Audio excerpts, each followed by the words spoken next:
திருமணமாகி 3 வருஷங்கள் ஆகுது. என் பொண்ணுக்கு இன்னும் குழந்த பிறக்கலை. இந்த குழந்த பிறக்காத சண்டையில் வீட்டில் சண்டையாகி போய் என் பொண்ணு இப்போ என் கூட தான் வந்து உட்காந்துட்டுருக்கா. இப்போ 2 மாதம் மாறுது. அவளை வந்து கூப்பிட மாட்டேங்கிறா. பிள்ளையும் மறைச்சிட்டு இருக்கான், இவ்வளோ மறைச்சிட்டு இருக்கா அப்படின்னு சொல்லி ஜாதகத்தை காமிச்சா. நான் அந்த பொண்ணோட ஜாதகத்தை பார்த்தேன். என்ன சொல்லுங்க நீங்கள், உங்கள் பொண்ணு பிள்ளை உண்டாயிருக்கா? அப்போது பிள்ளை உண்டாகிறதுக்கு இனிமேல் என்னத்துக்கு சண்டை போட்டுருக்கணும் அப்படின்னு கேட்டேன். நிஜமாவா மம்மி?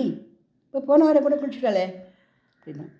டாக்டர் போய் கேட்டு பாருங்க, உங்கள் பொண்ணு பிள்ளை உண்டாயிருக்கா, நல்லபடியாக கொண்டு போய் ஆம்படியானோட கொண்டு விடுங்க.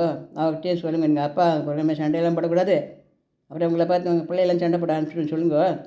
கொண்டு போய் சாபியாக கொண்டு போய் விட்டுருங்க. அவன் மறைச்சிருந்தா கூட நீங்கள் கொண்டு போய் விட்டுருங்க. குழந்தை பிறக்கலான்னு சண்டை போட்டுருக்கிறது என்ன இருக்குது? இனிமேல் குழந்தைய உண்டாயிருக்கல தான் அப்படின்னு அந்த பொண்ணு சொன்னேன். இல்லை, நான் போன வாரம் தான் தூரம் குடித்தேன். நான் எப்படி குழந்தை உண்டாக்கணும் பொய்யெல்லாம் சொல்ல முடியும்? நீ போய் சொல்ல வேண்டாம்டா, நீ போய் டாக்டர்கிட்ட போய் கேளு.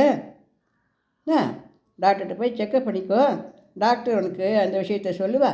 அப்புறம் அந்த விஷயத்த உன்னோட ஆத்துக்காருக்கு சொல்லு, சந்தோஷமாக கொடுத்துருந்தது பண்ணுங்க அப்படின்னு. எப்படி மாமி, அதெல்லாம் நிஜமாவா? ஜோசியத்தில் தெரியுதா? நன்னாவே தெரியுதே. 40 நாள் கரு இருக்கும் வயிற்றில் அப்படின்னு சொன்னேன். சரின்ட்டு சந்தோஷமாக இந்த அம்மாவுக்கு ஒரு பக்கம் கவலையாக இருந்தது. மாமி எதை சொல்கிறேன் அப்படின்ட்டு. நான் டாக்டரை பார்த்துட்டு அப்புறம் வாத்துக்காரை போய் பார்க்குறேன். மாமி சம்பந்தியாத்துக்கு போய் கேட்டு பார்க்குறேன். இந்த மாதிரிலாம் கஷ்டம் இல்லை, எல்லாம் நல்லபடியாக இருக்குதுன்னு சொல்லி பார்க்குறேன். எல்லாம் சரியாயிடுவோம்.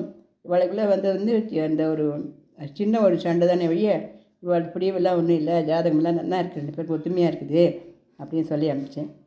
அதே போல் லேடி டாக்டர் போய் பார்க்கும்பொழுது அவள் வந்து குழந்தை உண்டாயிருக்கா அப்படிங்கிற அந்த விஷயத்தை சொன்னான். அப்போ ஏன் மென்சஸ் வந்தது அப்படின்னு கேட்டாமா.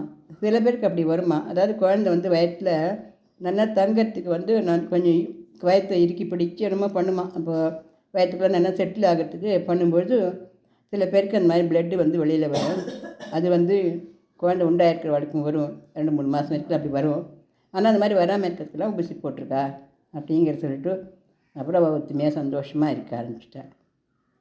ஜோதிடம் வந்து ஒரு பிரிஞ்சு போக இருந்த குடும்பத்தை சேர்த்து வச்சுது. இது எனக்கு ரொம்ப மகிழ்ச்சியாக இருந்தது. இந்த பதிவை பிடிச்சிருந்தால் லைக் பண்ணுங்கள், ஷேர் பண்ணுங்கள், சப்ஸ்கிரிப்ஷன் கொடுங்க.